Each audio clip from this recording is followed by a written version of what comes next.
Hello, my name is Robin.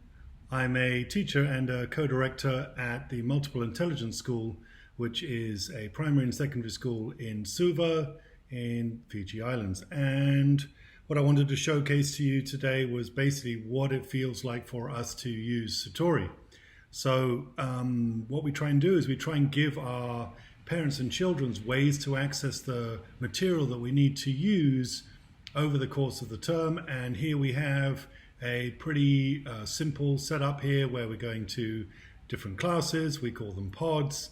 We go to a different kind of discipline here, such as English, and then we work our way down to something like a slideshow presentation, and in that the children at that class will know what it is that they need to be looking at. So here are some of the things that they're trying to talk about in their slideshow presentations. The problem with this, though, is that we need to be able to upload it, and I'm the only one that has the FTP client and also the dedicated software that allows us to make this kind of web page. So not ideal. I was using Sutori because I was looking at timeline software, came across Sutori, which seemed to be specifically geared towards education. So as I looked at it, I discovered that I could think of my term outline and the things that I was trying to do about it almost like a story.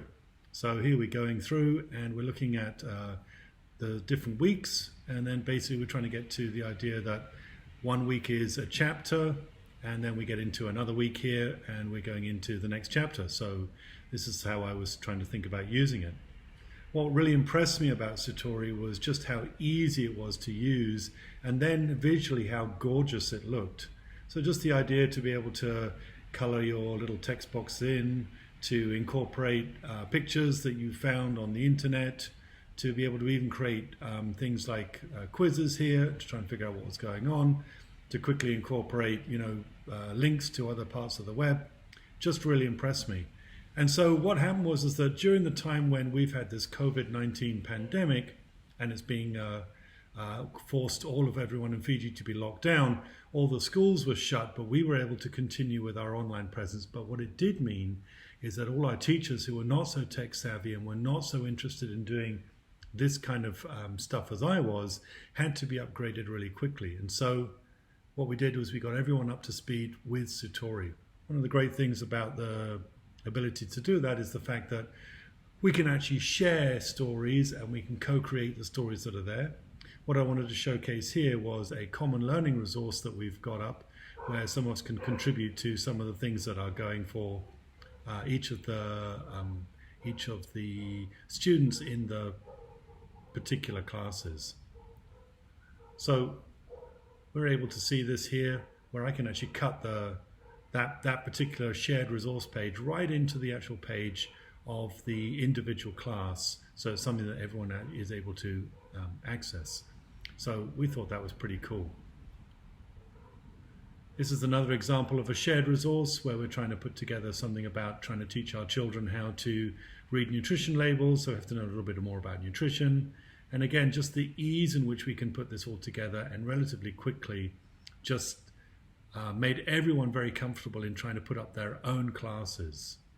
So for instance, here we've got a teacher who's trying to teach her children how to incorporate their own recordings into what she wants to do, which is a virtual choir. So she's following a little bit about some of the inspiration from something like Eric Whitaker's virtual choirs.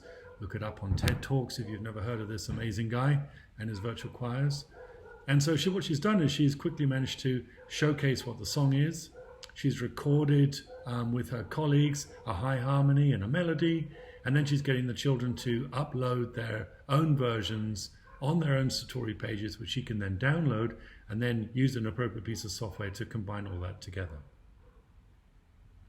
This is a page from another colleague who's basically looking at class 3.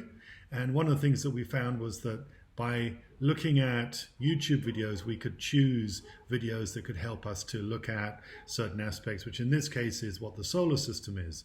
However, it took us a long time to find out what each appropriate video would be. And in this particular case, we're looking at 7, 8, 9-year-olds, and they basically were looking at the videos that we were looking at that explain the solar system either seem to be geared towards NASA PhD scientists or kindergarten, and there wasn't anything in between. And I guess what that led us to was this idea that we could actually start designing our own classes and start to, our own videos, my apologies, our own videos, and then we could gear it exactly to the right level that we needed.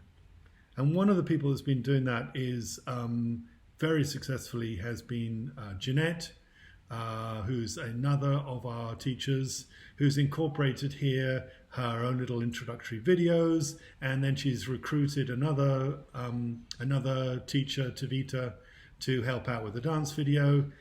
He was able to just upload it with his phone, no extra lighting, no studio stuff. It's just a straightforward, gets his video onto his phone, records this, puts it up into YouTube, and it's cut in here. So, hi everyone, hello again. Do you remember me? I am Tevita, and remember last week we did some dancing together and I was teaching you a few steps? Do you remember? I mean, that just seems to us extraordinary that we can actually be very personal, putting up our own videos, and they're relatively quick, they're not sophisticated in terms of the production value, but they're authentic. I mean, the children do remember us. Tavita's actually not the class teacher for class 1, but they will of course see him around the school. And this just seems to us to just be very, very, very clever that we're able to do that.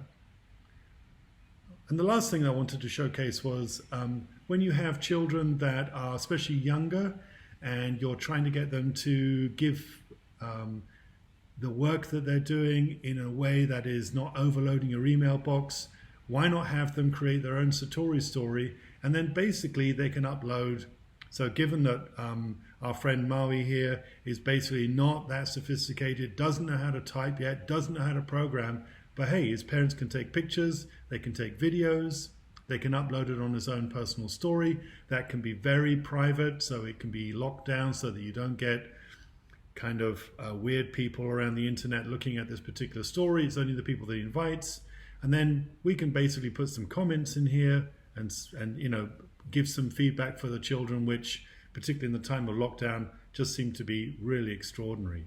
So I guess in conclusion, we've just found that Sutori has just been a really, really easy tool for us to use for teachers that are not particularly tech savvy, and yet they're producing highly polished, really professional web pages that are specific for their classes. We're getting our children to be able to upload videos of the work that they're doing, and we're able to provide comments on it. And we've just had compliments from our parents, from students, from other parents who are uncles and aunties of some of our students looking over it going, wow, I wish we could do that in our schools. So yeah, we are super excited to be using Sutori, and we'll carry on doing so. Okay, cheerio.